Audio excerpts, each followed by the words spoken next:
Today has been a big day for Ukraine, and if you haven't gotten caught up with everything that's going on between Ukraine and Russia, this will catch you up with what's been going on over the last 4 days, the weekend, and the first couple days of this week.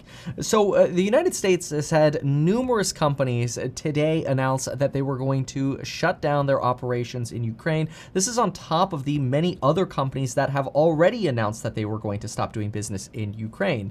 Those companies that had already announced are companies like Apple, Burberry, EA, Hermes, H&M, IKEA, Nike, Under Armour, Ford, and many more. But today we got a lot of updates on this. We heard that Porsche and Ferrari and Lamborghini are potentially or restricting their activities in Russia. We also heard that McDonald's is shutting down all of its stores in Russia, and it's keeping all of its employees on payroll. It is continuing to pay its employees while they shut down all of their McDonald's stores. As soon as McDonald's pulled out, Starbucks pulled out, Coca-Cola pulled out. As soon as Coca-Cola pulled out, Pepsi came out and said, we're going to remove and stop spending money on any of our ads in Russia. We're going to stop whatever. And Pepsi, basically any business in Russia.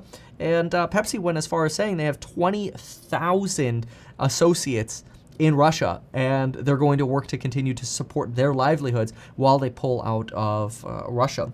So massive shutouts here. The U.S. has also warned about potentially shutting out Chinese semiconductor manufacturers for any companies that violate Russian sanctions. In response to this, Putin immediately came out and signed a decree. Now, we still don't know all of the details of what's going to be in this, but apparently Putin gave his ministers 2 days to determine exactly what kind of commodities they will now ban from being exported to potentially the United States and other countries. So Biden's cabinet has 2 days for a list of commodities and specifically which countries are going to be subject to that ban. He did sign this decree, and this decree would ban these commodities exports all the way through December 31st. Now, this could be a problem because 40% of certain parts of the world's corn, wheat, and metal markets come from Russia. Nickel, for example, has 3x in price, palladium skyrocketing, aluminum skyrocketing, wheat, soybeans, all important commodities that come out of Ukraine and the Russia region collectively. Of course, Putin's decree on coming out of Russia won't affect so much so the things coming out of Ukraine, but you've got a war going on there, and you've got factories shutting down in Ukraine, and you wonder how many of the wheat fields are going to survive unscathed when it comes time for wheat harvest in August. We just don't know that yet. So you've got this change coming up within the next 2 days that was signed today, and so we'll have a big announcement on those items in the next 2 days, and that could lead to even more of a move on some of these commodity prices. We've also heard from the Director of National Intelligence that there are likely somewhere between 2,000 to 4,000 Russian soldiers who have died at this point.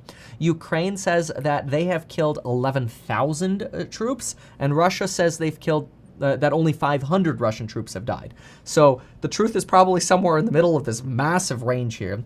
Russia is apparently also not retrieving the bodies of Russian soldiers who have been killed, which is very abnormal.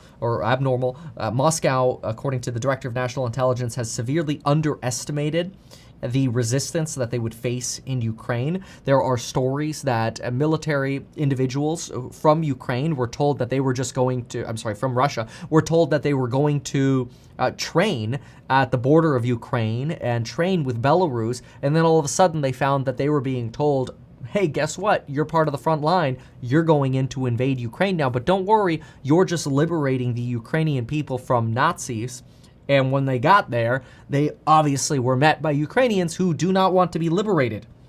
Of course, under the incredible leadership and guidance of Zelensky. There have been a lot of attempts to create safe harbor corridors, which the Red Cross is trying to set up and maintain and ensure that ceasefires are respected on both the Ukrainian and Russian side. This is very difficult to do because all it does is take one random sniper shot from one person or somebody accidentally discharging a firearm or somebody purposely discharging a firearm to violate potentially the ceasefire on both sides, and then these evacuation corridors fail. Now, the evacuation corridors so far are coming under fire by Zelensky because Zelensky's saying, hey, Russia's trying to set up evacuation corridors from Ukraine to Russia, but people don't want to go to Russia. And this is leading to arguments that maybe these corridors are just being set up for Russian propaganda, that Russia's setting up the corridors to say, look, so they can put on their Russian televisions, hey, look, we are letting people from Ukraine come to the great country of Mother Russia, and we are trying to rescue them from the Nazis. And the Russian media is very state sanitized in Russia. It's worth noting that. I want to say three of the largest TV companies or stations in Russia are either wholly owned by the state, or the state has a majority ownership of like 50.5% in those. So in other words, they have all decision-making power, which is crazy. The CIA director, our CIA director, is now warning that the next few weeks will be, quote, ugly. And this is due to intensive intelligence that they have, which they're sharing with Ukraine.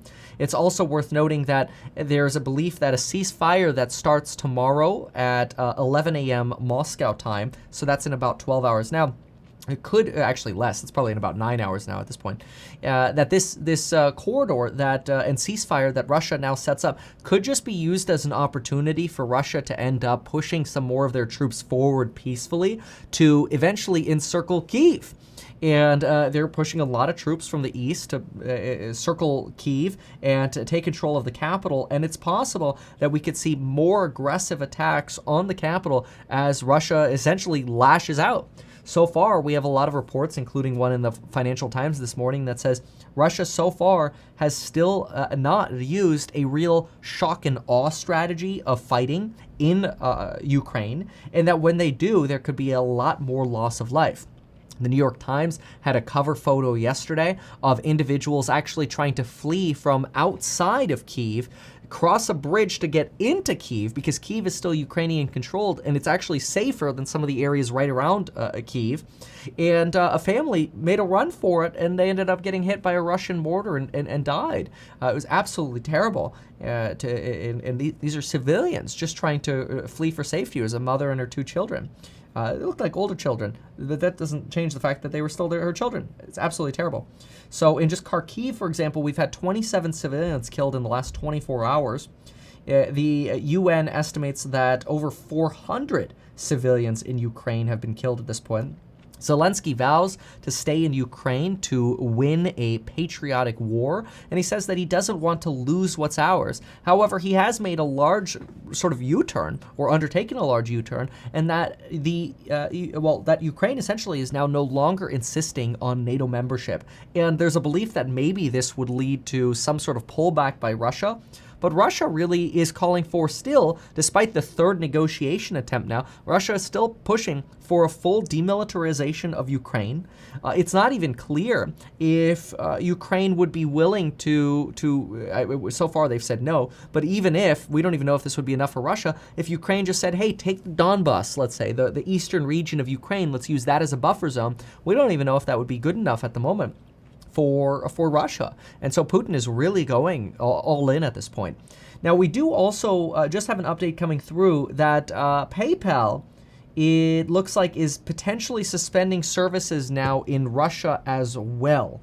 So these updates are just now coming in. This follows, again, a whole host of cancellations of services in Russia. We also know that credit card companies like American Express, MasterCard, and Visa have suspended services for card users outside of Russia. Now, the problem with that is if you're Russian and you're like, I'm getting out of Russia because I don't like Russia anymore, and all your money is in Russian bank accounts, now you go to use your credit card outside of Russia, it doesn't work. So a big problem. We already know Apple Pay and Google Pay have been having issues. People get stuck in the subways because they can't use this. McDonald's, as we've mentioned, closing all 850 stores. We'll see again how Putin's decree goes. The European Commission today mentions that they plan to cut the EU dependency on Russian natural gas by 2/3, quote, well before 2030. Hopefully so. Of course, we do know that the Russian military still outnumbers and outguns Ukrainians. We do believe that Russia could go dark and ultimately shell Ukrainian cities much more. So far, since the invasions began, they've launched 600 missiles against Ukraine, with 100 more fired just over this weekend. And 82%, despite all of this, 82% of Ukrainians believe that they can ultimately drive Russians out. Now, Mitch McConnell mentions that $14 billion in aid for Ukraine is likely to be approved very soon. We also know that Amazon has eliminated the opportunity for anyone in Belarus or Russia, or any company in Russia or Belarus, to open up any form of AWS contract now. The Universal Music Group has suspended its work in Russia, rather, and GE is also quitting Russia, with the exception of essential medical equipment. Bumble is removing its app from the Russian versions of the Apple App Store and the Google Play stores. The Energy Secretary today mentioned that our gas prices going up are because of Putin and because of Putin's war, that it has nothing to do with Biden or Biden's policies, that it all has to do with Putin and Putin's war.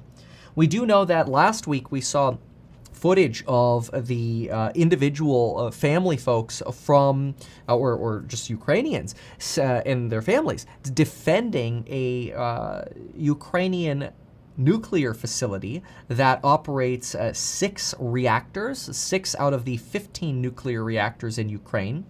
This nuclear facility now only has 1 of its 6 reactors running at 60% capacity, and Russians have taken control of this despite that initial Ukrainian resistance. This has led to a lot of fear that Russia is basically trying to wave the nuclear saber, so to speak, and saber rattle nuclear threats without actually saber rattling nuclear threats by essentially taking over these nuclear power plants.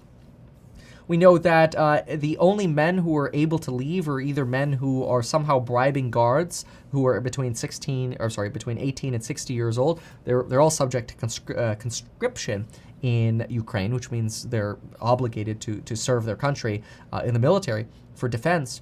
And the only men who are able to leave are those who either have 3 children or those who have been able to basically bribe their way through the border. We know that Facebook, Twitter, and YouTube have continued to remove their services. And a lot of folks are in Russia, and a lot of folks are now calling for either Putin to find a way to essentially retire in a peaceful way, maybe throw him on an island like Napoleon Bonaparte. There have been some references to this. There is even the potential suggestion that if this war continues to fail for Russia, which so far it is, that there could end up being a coup d'etat, which is a military overthrow of the government in Russia, especially depending on how terrible the economy potentially collapses. Estimates now that you could see inflation of upwards of 40% in Russia. We know the Russian ruble is now sitting at about 120 ruble per single dollar, putting it well below a value of 1 penny per ruble. Lindsey Graham argued this weekend that Vladimir Putin should be, quote, taken out. And this is really him saying out loud what a lot of people have been saying. We know that there is a lot of censorship by Russia of Twitter and Facebook, making it harder for potentially the other side of the information argument to actually make it over to Russia. We know that Elon Musk has been asked to censor Russia Today on Starlink satellites. That is, people using Starlink satellite internet would potentially be censored from being able to see Russian media like Russia Today. Russia Today, U.S., by the way, since there's a U.S. version, actually shut down in the U.S., and all of their employees were fired in the U.S. It's the U.S. version of that Russian state-run media. But Elon Musk refused to censor anyone. He believes that free speech stands above anything and will not censor anyone, including Russia Today, on the Starlink network. We know that fertilizer is having substantial issues, not only due to Russia purposefully halting fertilizer exports, purposefully jacking up costs of food around the world. This is just Russia giving a middle finger to the rest of the world. But then you also have delivery issues, right? You've got to remember that FedEx and UPS aren't able to function there.